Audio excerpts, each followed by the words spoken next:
volunteer, you're opening yourself up to new connections and new people that you might never have met otherwise. Rewarding for me on a personal level, but on a larger scale, it contributes to the health of our community.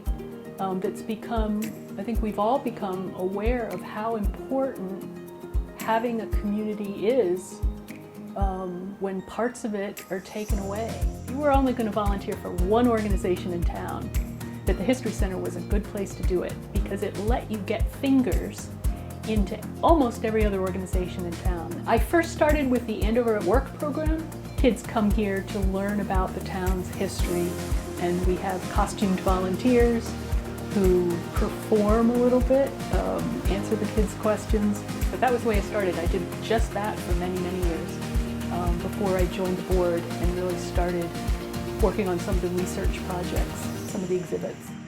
We have a wonderful new computer program that I worked on in the past couple years where we've cataloged the objects in our collection. So it's searchable now by keyword. So if you're curious about something, you can pull up everything in the collection that pertains to that.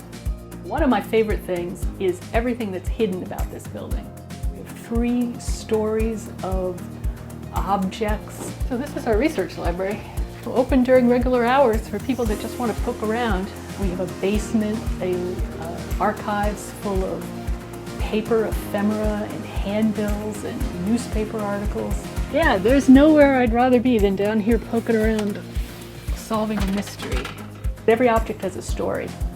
I feel such a strong connection to people that lived in this town 100 years ago. And every time we work to conserve something or tuck it away, we imagine Andover residents 100 years in the future will be looking at these objects or these files.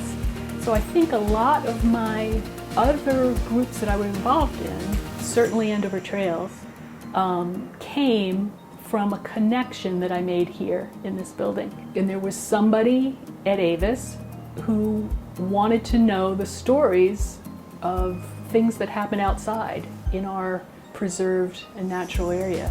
So I started giving the history talks. They were enormously popular. We always have lots and lots of people who are interested in combining a little exercise with hearing about the town's history. You know, I've been a volunteer for 30 years, but it's a tremendous honor to be among the company of people that have already been awarded. So that's the biggest honor to me, is joining so many of the people that I really have looked up to and learned how to be a volunteer.